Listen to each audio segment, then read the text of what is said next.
So hello dear students, in this video we are going to start the third point in the respiration mechanism, and that respiration mechanism चा third जो point आहे that is the internal respiration. First we have covered breathing, second one the external respiration at the alveolar level, and the third type of respiration that is the internal respiration. Now in this internal respiration there is exchange of gases, and not only exchange of gases, there is transport of gases. Transport of gases होणार आहे, कुठून होणार आहे? The transport of gases from alveolus to the body tissues, via blood. alveolus मधून oxygen body tissue कडे जाणार आहे, आणि बॉडी टिश्यू मधला कार्बन डायऑक्साइड ब्लड द्वारे कुठे येणार आहे? Alveolus. Means indirectly it is coming to lungs. अलग लक्षामध्ये लंग्स कडनं ऑक्सिजन जाणार आहे बॉडी टिश्यू कडं with the help of blood, आणि बॉडी टिश्यू मध्ये तयार झालेला carbon dioxide that is carried over to the alveolus, that is also via blood द्वारेच तो कॅरी केला. म्हणजे हा जो आता मेकॅनिझम आहे थर्ड मेकॅनिझम इंटरनल रिस्पायरेशन कशाच्या मध्ये व्हायलंय? अल्व्हेओलस पासनं बॉडी टिश्यू, आणि मेन कोण आहे component? That carrier is blood. And this blood, या ब्लड मध्ये कोण आहेत? There are two components which are helping in the transport of gases. ह्या ऑक्सिजनच्या आणि कार्बन डायऑक्साइडच्या ट्रान्सपोर्टसाठी मदत करणारे दोन कंपोनंट कोणते आहेत? That is nothing but the RBCs and plasma. RBCs and plasma. ह्या दोन component these are involved in the transport of gases. गॅसेसच्या ट्रान्सपोर्ट मध्ये, transport means what?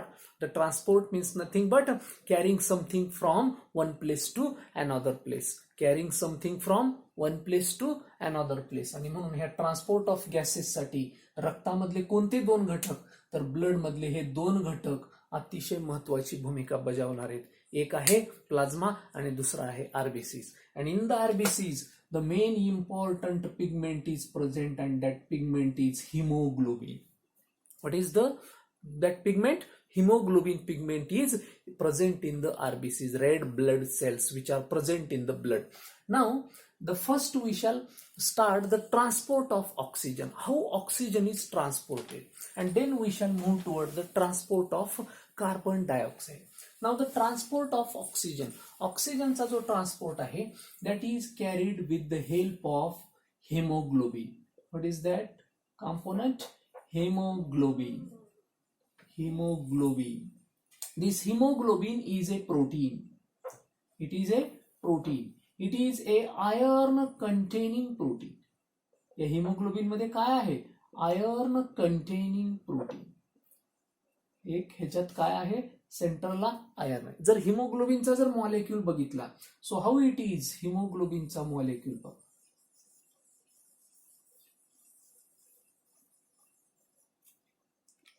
And these are the four heme groups. These four heme groups are there. This is the heme group. And this heme groups, all these four heme groups are connected to globin chain. ही कोणती chain आहे? This is nothing but it is the globin chain. This is the globin chain. आणि म्हणून नाव पडलंय hemoglobin. Heme groups are there. Four heme groups are there in a one hemoglobin molecule, and globin chain is connected to all those heme groups. आणि ह्या हिम ग्रुपला जर आपण बाजूला केलं, या एक हिम ग्रुपला जर मी मॅग्निफाय केलं, there are 4 protoporphyrin rings. Which rings are there? Protoporphyrin rings are there. Like this they are connected. These are the protoporphyrin rings. And at the center of each protoporphyrin ring there are CH2, CH2, CH2, CH2, COO, CH2, COO. हे group आहेत, ते आपल्याला त्याच्या detail मध्ये जायचं नाही.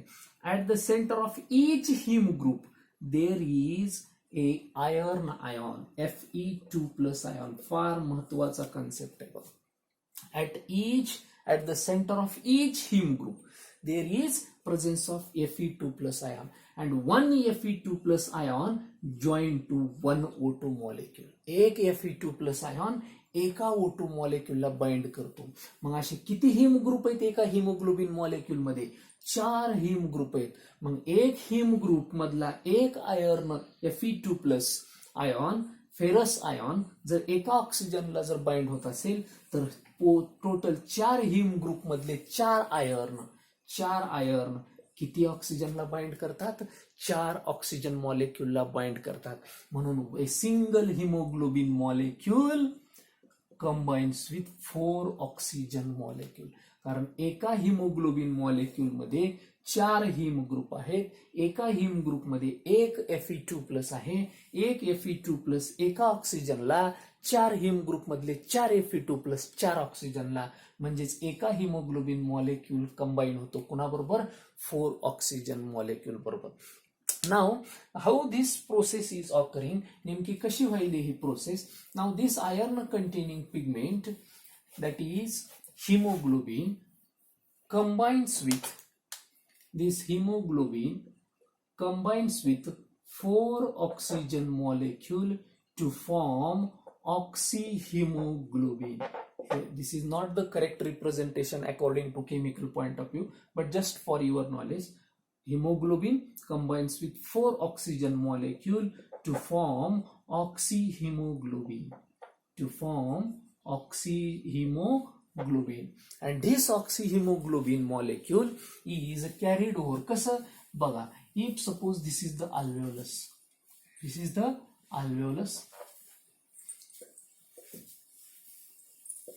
and these are the blood capillaries, समजा blood capillaries आहेत and this is our body tissue. हे body tissue आहे. These are the body tissues. This is the lung or alveolus, and these are the blood capillaries. Okay, blood capillaries. Now what happens actually?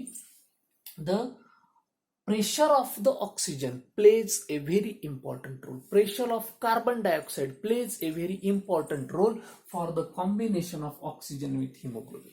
Now what are the factors? What factors play here the important role? ऑक्सिहिमोग्लोबिन तयार करण्यासाठी कोणते कोणते factor आहेत की बाबा ऑक्सिहिमोग्लोबिन easily तयार करू शकतील? तर ऑक्सिहिमोग्लोबिन तयार होण्यासाठी सगळ्यात महत्वाचा फॅक्टर आहे the partial pressure of oxygen. Partial pressure of oxygen should be high. बघा कोणते कोणते पॉइंट आहेत काय तयार होण्यासाठी? ऑक्सिहिमोग्लोबिन तयार झाला तरच अल्व्हेओलस मधला ऑक्सिजन कुणाकडे जाणार आहे? बॉडी टिश्यूज कडे जाणार आहे. म्हणून ऑक्सिहिमोग्लोबिन म्हणजेच HbO2 तयार होण्यासाठी सगळ्यात महत्वाची कंडिशन काय आहे? Partial pressure of oxygen should be high. Next condition काय आहे? Partial pressure of CO2 should be low. CO2 चं प्रेशर काय असलं पाहिजे? लो असलं पाहिजे. H plus ion concentration should also be low. H plus ion चं कॉन्सन्ट्रेशन काय असलं पाहिजे? Low. And temperature should also be low. एवढ्या 4 कंडिशन ज्यावेळेस असतात त्यावेळेस readily oxygen molecule combine with haemoglobin protein to form oxyhemoglobin, and once the oxyhemoglobin is formed, that is carried over through the blood capillaries toward the respective body tissue. म्हणून ऑक्सिहिमोग्लोबिन तयार होण्यासाठी हे आपल्याला नंतर बोहर्स इफेक्ट मध्ये, हल्डेन effect मध्ये, तुमचं chloride shift मध्ये, हॅम्बर्गर्स इफेक्ट मध्ये, या सगळ्यांमध्ये आपल्याला ऑक्सिजन डिसोसिएशन कर्व आपल्याला नेक्स्ट व्हिडिओमध्ये हे सगळे पॉइंट्स बघायचे आहेत. अतिशय महत्वाचे नीटच्या एक्झामच्या दृष्टीनं तर फार महत्वाचे पॉइंट आहे ते आपल्याला नेक्स्ट व्हिडिओमध्ये बघायचे. फक्त अगोदर बेसिक फिनॉमिनॉन लक्षात घ्या, नेमकं ट्रान्सपोर्ट ऑफ ऑक्सिजन कसा व्हायलाय. तर काय व्हायलंय मग इन द अल्व्हेओलस. बघा आता मग ह्या प्रेशरनुसार ह्या पॉइंटनुसार इथं व्हायलंय का? In the alveolus the pressure of the oxygen is 104 mm of Hg. And outside the alveolus, in the blood capillaries, the pressure of CO2 is 40 mm of Hg. 40 mm of Hg. बघा CO2 चं pressure किती आहे? 40 mm of Hg. आणि ऑक्सिजनचं pressure किती आहे? 104. मग कुणाचं आहे बघा? पार्शियल प्रेशर ऑफ O2 हाय असलं पाहिजे, हाय आहे. Partial pressure of CO2 low असलं पाहिजे, लो असलं पाहिजे. आणि म्हणून ज्याच्याकडून हाय आहे त्याच्याकडून सांगितलंय, आपण पाहिलेलं आहे ब्रिदिंग मध्ये वगैरे, की the always gas diffuse from high pressure to low pressure, आणि म्हणून ऑक्सिजन रेडिली तुमच्या ब्लडमध्ये येतो. मग ऑक्सिजन रेडिली ब्लडमध्ये आला की पटकन तो ब्लडमध्ये कोण आहे, ब्लडमध्ये तुम्हाला माहित आहे आरबीसीज आणि प्लाझ्मा आहे. आरबीसीच्या मध्ये कोण आहे, हिमोग्लोबिन आहे. हिमोग्लोबिन बरोबर तो ऑक्सिजन कंबाईन होतो आणि काय तयार करतो, ऑक्सिहिमोग्लोबिन. म्हणजे बघा, PpO2 हाय होतं, कार्बन डायऑक्साईडचं PpCO2 लो होतं, H+ आयॉनचं कॉन्सन्ट्रेशन लो होतं, कारण आणखीन ऑक्सिहिमोग्लोबिन तयारच झालं नाही. जोपर्यंत ऑक्सिहिमोग्लोबिन तयार होत नाही तोपर्यंत H+ तयार होत नाही, आणि H+ तयार होत नाही तोपर्यंत तो, कारण oxyhaemoglobin acts as a mild acid, आणि म्हणून तिथं H+ आयॉनचं कॉन्सन्ट्रेशन लो होतं. नंतर तयार झाल्यानंतर ते हाय होणार आहे, आपल्याला ते नंतर पाहायचं बोर्स इफेक्ट मध्ये वगैरे. आणि टेम्परेचर लो होतं, कारण initially the air entered in to the alveolus is fresh air, आणि फ्रेश एअर असल्यामुळे generally that is cool air and therefore the temperature is low. आणि म्हणून ह्या सगळ्या गोष्टी इथं मिळाल्या. म्हणून ऑक्सिजन अल्व्हिओलस मधून कुठं आला, ब्लड कॅपिलरीज मध्ये आला. Now it is carried via the blood. Blood कॅपिलरीद्वारे, ब्लडद्वारे तो कॅरी केला गेला. Now it is near to the tissue, body tissue. आता बॉडी टिश्यूच्या जवळ आल्यानंतर in the blood of that capillary, कॅपिलरीच्या ब्लडमध्ये ऑक्सिजन आहे. त्या ऑक्सिजनचं जे प्रेशर आहे that is 40 mm of Hg. बघा, आता ब्लड मधल्या ऑक्सिजनचं प्रेशर किती आहे, 40 mm ऑफ Hg. आणि आता बॉडी टिश्यू मध्ये जो कार्बन डायऑक्साईड तयार झालाय एक सेलमध्ये, समजा ही सेल घेतली तर इथल्या कार्बन डायऑक्साईडचं प्रेशर किती आहे, 45 mm ऑफ Hg. CO2चं प्रेशर आता किती आहे, 45 mm ऑफ Hg. म्हणजे आता आपल्याला काय बघायचं आहे, ट्रान्सपोर्ट ऑफ CO2 बघायचं आहे. तर ट्रान्सपोर्ट ऑफ CO2 साठी काय गरज आहे, ह्याच्या टोटल उलट द रिव्हर्स कंडिशन.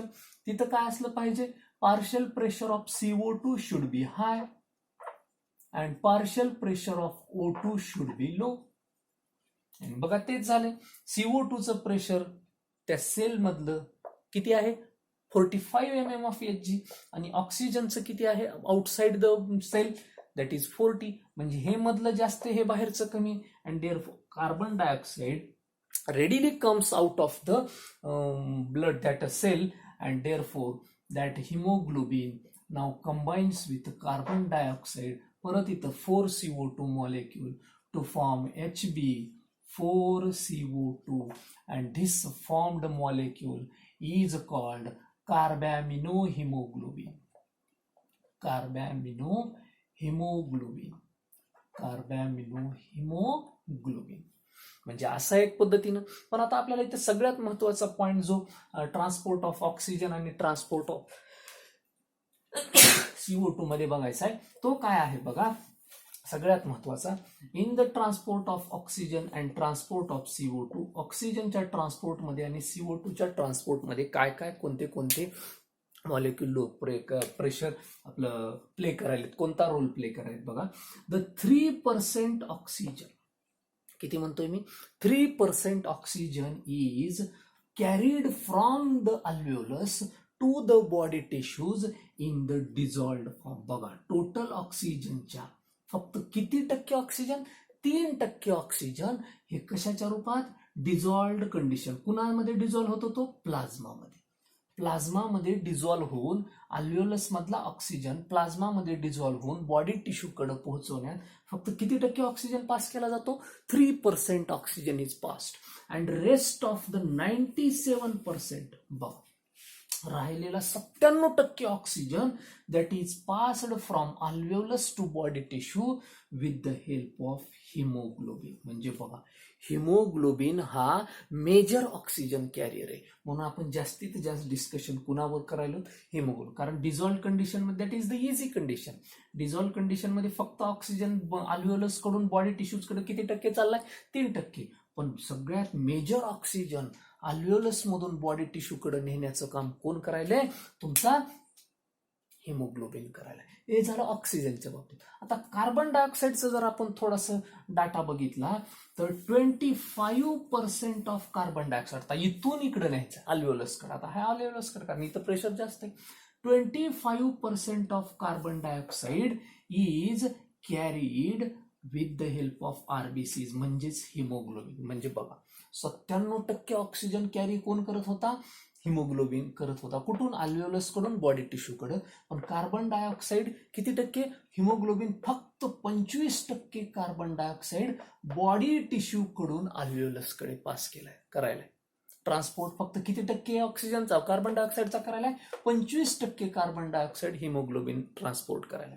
तर 7% carbon dioxide that is passed via plasma in the dissolve form. बघा इथं जसं 3% ऑक्सिजन डिझॉल्व रूपामध्ये प्लाझ्मा मधून अल्व्हेओलस कडून बॉडी टिश्यूज कडे जात होता, तसं कार्बन डायऑक्साईड किती टक्के?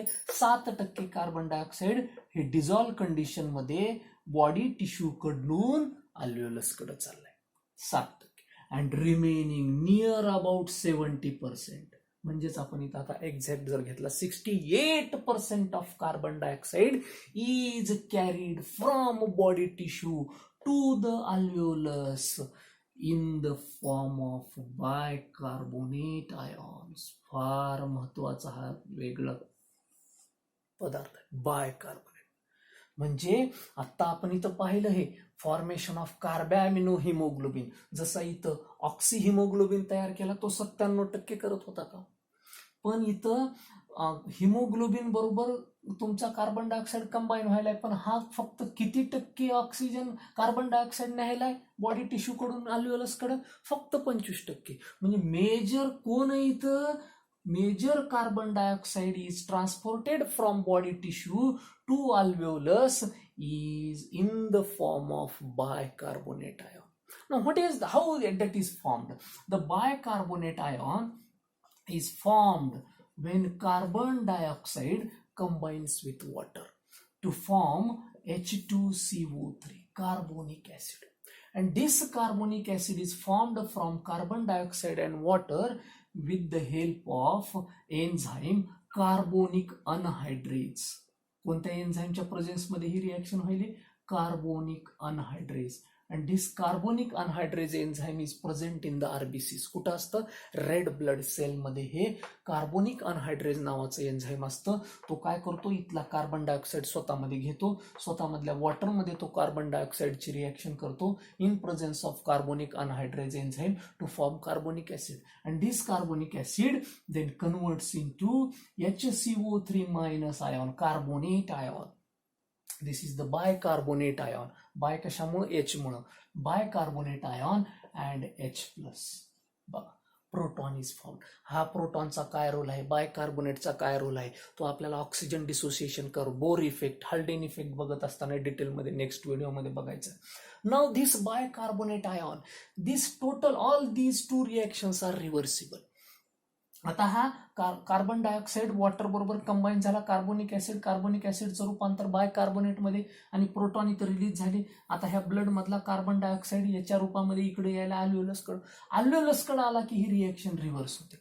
That bicarbonate ion again converts into carbonic acid and carbonic acid again converts into CO2 and H2O आणि ह्याच्यातला परत CO2. म्हणजे ही रिएक्शन अशी रिव्हर्स व्हायली, जाताना अशी गेली, इथून इथपर्यंत येईपर्यंत, इथं आल्यानंतर ही रिएक्शन परत रिव्हर्स व्हायला लागली. HCO3चं रूपांतर H2CO3 आणि H2CO3चं रूपांतर CO2 आणि H2O आणि CO2 परत कुठं गेला? आत गेला. CO2 is removed out of the nasal cavity. CO2 is exhaled out of the nasal cavity through the lung and different respiratory organs. CO2 निघून गेला, ऑक्सिजन इकडून आला तुमच्या बॉडी टिश्यूकडं आणि बॉडी टिश्यूकडून कार्बन डायऑक्साईड अल्व्हेओलसकडं. या पण मेजर पार्ट किती टक्के हे बघा या रिएक्शनद्वारे 68% carbon dioxide is carried in the form of bicarbonate ion. Only 25% is carried in the form of carbaminohemoglobin. And oxygen मध्ये जर बघितलं तर 97% हा कशाच्या रूपात चाललाय? ऑक्सी हिमोग्लोबिनच्या रूपामध्ये चाललेला आहे. And this is the transport of carbon dioxide. हा कार्बन डायऑक्साईडचा ट्रान्सपोर्ट इकडून याद्वारे कार्बन डायऑक्साईड आणि याद्वारे ऑक्सिजन या पद्धतीने हा ऑक्सी हिमोग्लोबिनद्वारे आणि हा कार्बॅमिनो हिमोग्लोबिन आणि तुमच्या बायकार्बोनेटच्या रूपामध्ये. This is the bicarbonate ion. Bicarbonate आयॉननं हा कार्बन डायऑक्साईड आणलाय बघा, इथं CO2 आहे आणि तो नंतर रिलीज केला जातो. तर ह्याच्याशी निगडीत काही टर्म्स आहेत. आणि सगळ्यात महत्वाचा आणखीन एक महत्वाचा parameter, for the every 100 ml of oxygenated blood. बघा 100 ml ऑक्सिजनेटेड ब्लड मधून किती ml ऑक्सिजन जाते बघा. 100 ml ऑफ ऑक्सिजनेटेड ब्लड म्हणजे 100 ml ब्लड मधून 5 ml ऑक्सिजन कॅरी होते. फक्त किती ml? 5. म्हणजे ह्या 100 ml ऑक्सिजन मध्ये किती ml ऑक्सिजन डिझॉल्व्ह होते? 5 ml. And for every 100 ml of deoxygenated blood, आणि कारण इकडून जाणारं डिऑक्सिजनेटेड आहे, इकडून आलेलं काय आहे? ऑक्सिजनेटेड. कारण ऑक्सिजन ह्याच्यात मिसळून इकडे यायला, हे डिऑक्सिजनेटेड आहे. डिऑक्सिजनेटेड म्हणजे ऑक्सिजन कमी, कार्बन डायऑक्साईड जास्त असणार. हे डिऑक्सिजनेटेड, हे ऑक्सिजनेटेड. तर ऑक्सिजनेटेड ब्लड म्हणजे इथून इकडे येत असताना प्रत्येकी 100 ml ब्लड मध्ये किती ml ऑक्सिजन मिसळलेला असते? 5 ml. And for every 100 ml of deoxygenated blood the 4 ml of CO2 is dissolved. किती ml CO2 डिझॉल्व्ह होते? 4 ml ऑफ CO2. म्हणजे इकडून 4 ml CO2 प्रत्येक 100 ml ला जात असते आणि इथून प्रत्येक 100 ml ला 5 ml O2 बॉडी टिश्यू कडे येत असते. So this is all about the transport of oxygen and transport of CO2. In the next video we shall discuss the Bohr effect, Haldane effect, chloride shift काय आहे, oxygen dissociation curve काय आहे, that we should know and that we shall discuss in the next video. Thank you guys.